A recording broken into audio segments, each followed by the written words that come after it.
નામને પરિચય આપો.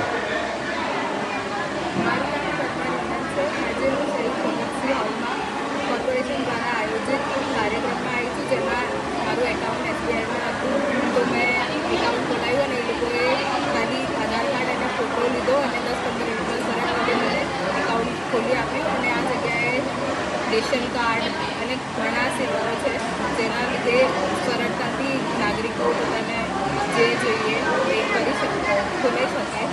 તો સરકારને આ માટે ધન્યવાદ કહેવા. કેવું લાગી રહ્યું છે કે થોડીક મિનિટોમાં જ તમારું ખાતું ખોલ્યું અને અન્ય સેવાઓનો લાભ પણ મળ્યો? બહુ સારું લાગે છે, કારણ કે હું મારે કોલેજના લીધે બહુ હેરાન થવું થાય, તો હું ડાયરેક્ટ આવીને ફટાફટ 10-15 મિનિટમાં મારું અકાઉન્ટ ખોલી દઉં.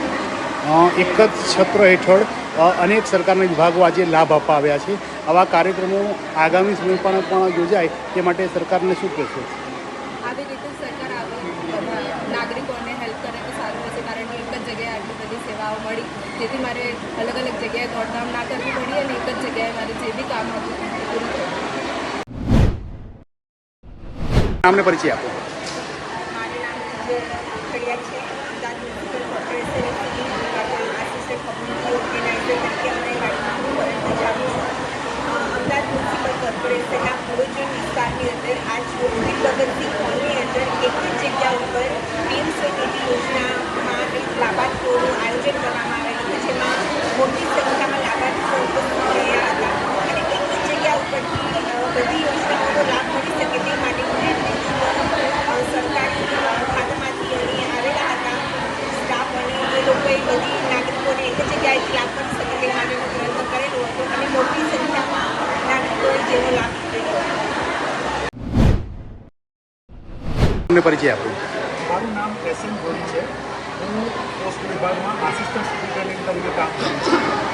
અને આજે અમદાવાદ મ્યુનિસિપલ કોર્પોરેશન દ્વારા સ્વનિધિથી સમૃદ્ધિ કાર્યક્રમ હેઠળ ગોમતીપુરમાં આવેલ શહીદ ભગતસિંહ હોલમાં એક કાર્યક્રમનું આયોજન કરવામાં આવેલું હતું.